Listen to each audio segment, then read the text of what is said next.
Hello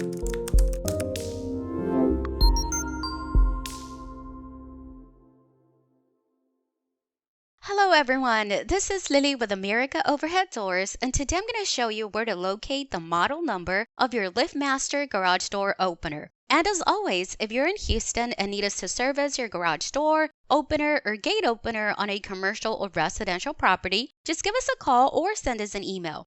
So, for most LiftMaster garage door openers, the product's model number is located on a label or a sticker on the outside of the opener. This example might look a little different from the model that you have, but the idea is the same. Just open the light cover from one side of the opener and look for a label titled Model. If you happen to see the label that says Part Number, then the model number is usually on the other side of the light cover. So head over to the other side and look under the light cover and you should be able to find the model number there.